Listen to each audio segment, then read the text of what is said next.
Hey guys, good morning. How are you? Peace and blessings be to all you guys out there. Friday, 73 degrees, great weather so far. It's early. Uh, I'm here try to answer a question that was put at one of the comments. I could have just answered the person directly, just giving him quick the information, what is because all I could give you is my perspective and my understanding, what I think. The question that the gentleman, if I'm not mistaken, put out was, or asked, what is an engangulero? He also asked, what is a mayumbero? He also asked, what is bilongo, if I'm not mistaken. Without going into a little bit of the history and stuff like that, an engangulero is a term that a lot of us use to signify or to say or to give an understanding that we are a practitioner of Nkisi Malongo or Palo Monte or Palo Mayombe, and at the same time it gives you the understanding that we deal with a certain system as far as energies, and are usually materialized in what we call engangas, okay, which are usually not just a pot, but you could refer to it as that when you see that's an enganga, a steel cauldron with certain items and things in there of nature and other things. In the Bantu region in the Congo land, an nganga was actually the person, the let's say the specialist, let's say the doctor, let's say the if you want to call him a witch doctor, if you want to call him a medicine man, a healer, both physically, as far as physical healing, and mentally, and also spiritually. That was a position that was given to a certain individual who had acquired the knowledge from elders, and they gave him that position as an nganga. And there were different types of positions of ngangas, just not one, But in the Afro-Cuban system of Palo Mayombe, that's what differentiates us, is that the concept of me, the man, being the nganga became a receptacle, and I just became a priest of that let's say cult or tradition, because this really is what it is a tradition. It's a tradition. It's something that has to do with community. It's just not something that just deals with just the spiritual side of it. There's also a lot of physical in it, as far as human beings integrating, becoming a community, and different ways. So when I say ngangulero, it's like you hear the word palero. A lot of elders don't like the word palero. They say that's a misnomer, that's a misconception, that's not a proper word to use. Now, I have heard from elders, not just one, quite a few, that a palero was a person that came to let's say a house, right? A munanso, a spiritual house, and the first thing when they were interested or wanted to learn or wanted to join a community here, right? Let's say here. I'm not saying in Africa and Congo land or whatever. I'm saying in Cuba, the elders would take the person in, and they will go through a procedure of learning. Learning what? Learning the plants, the vegetation, learning what's what. So when they first came in, they would teach them what plant was what were the properties, the sticks, the twigs, the roots, and all that. And before they even became initiated, they were already learning. So when the elder needed to perform a ritual or a healing or something, he will send that person out to the country, to the woods, and tell them, get me this stick, get me this plant. So they started calling them paleros. Paleros. Paleros meaning sticks. A palero, a palo is a stick, right? We say palo, stick. So a palero is a person that went out and got the sticks.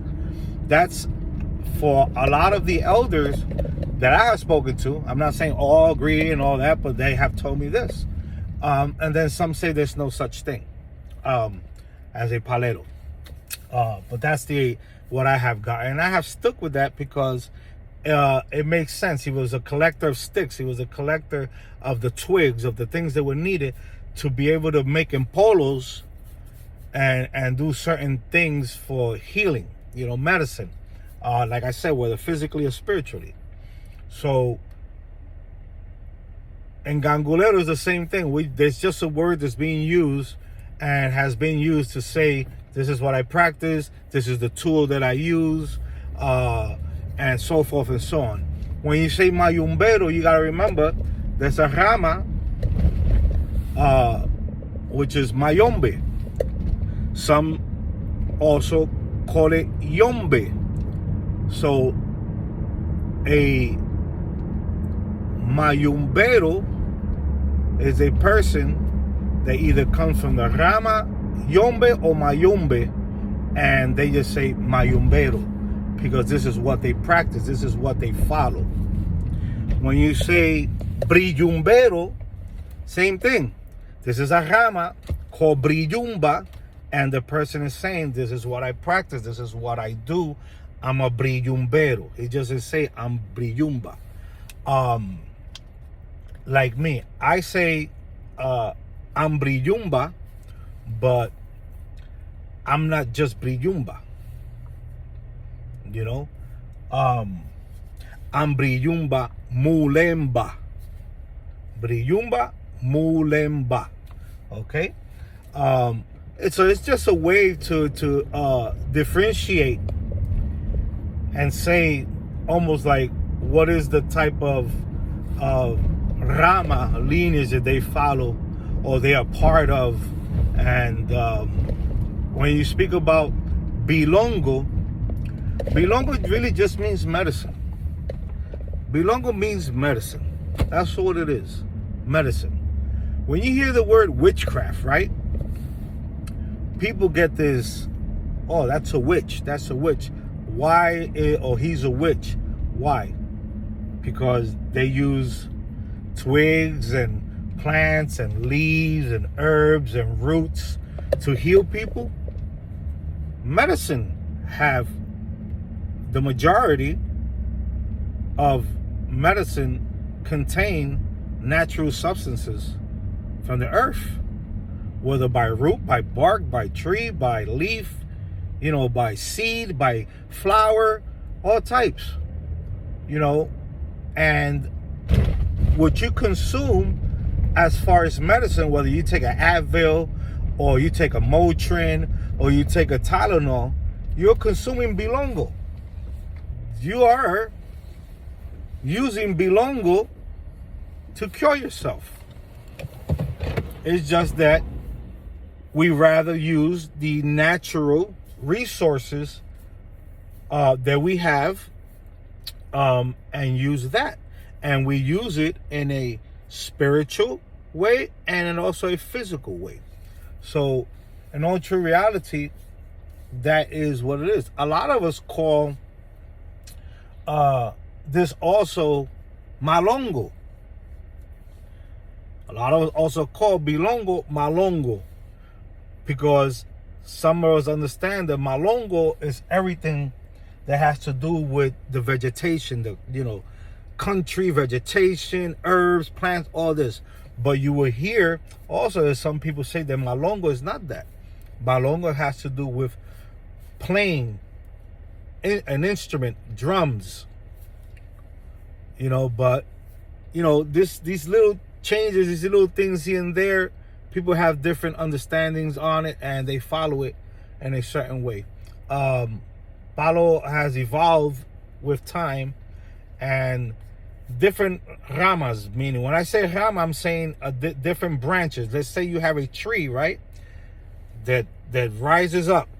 It starts from the root. It has a trunk. That main trunk came from Africa, from the Bantu people, right? But it sprung out, and now we have developments of different ramas teaching and have certain understandings different from other ramas. How? Some deal more with the astros. Some deal more with the physical. Some deal more with the spiritual. Some deal more, when I say spiritual, as far as almost like necromancy, and then you have the ones that deal with all, with the cosmics energies, with the spiritual energies, with the earthly energies, and everything that's involved, animals and all. So it ain't a something really that it's really important like to us. We don't really worry about what do you call who or whatever, like the other day I was talking to my tata, and I was like, tata to me just means father. Yaya is mother. And there's also an understanding that Yayi is the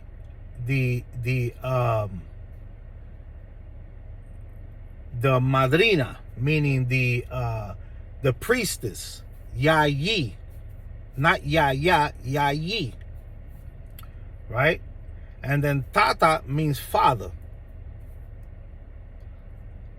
But there's also an understanding that, if I'm not mistaken, let me see if I can get it right. Let me think.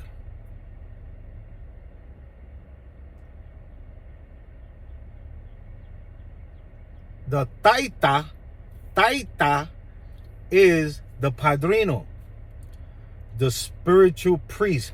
Taita, not Tata, Taita. But then you have also some people that say that the grandfather of that Taita is called Tatandi. Or when that Tata has a godson that's a Tata, he becomes a Tatandi. See, different lineage use different words in different ways. It's not, something that everybody agrees upon. And then you also got to remember that the Bantu language has different dialects, and words change. That's why you hear some people will sing a mambo a certain way, and you might not understand some of the words that they're singing because it's from a tribe that spoke a different dialect, a Bantu tribe. And then another one spoke another dialect of Bantu. Yeah, there's some similarities, but there's also things that you don't understand unless you know all the languages of the tribes, and then the mixtures of tribal people that came in with the Bantus also, or when they went into the lands, who they integrated with, and they picked up some of their languages also. So it's a thing whether there's not either here or there. It's just how you are being taught, what lineage you follow, the words that they use, what do they say, and as you participate and be involved in that community, you'll start speaking and using the words the way they use them with the meanings they have, and they understand them to be correct. Other lineages are going to do the same thing. They're going to use words and speak and and mambos and play to the way they're being taught. And there's nothing wrong with it. At the end of the day, that's just something that's part of the tradition. It's not the all be all of the tradition. You understand? What's more important of the tradition is the what? The healing, the helping of the people, helping humanity. That's the important part.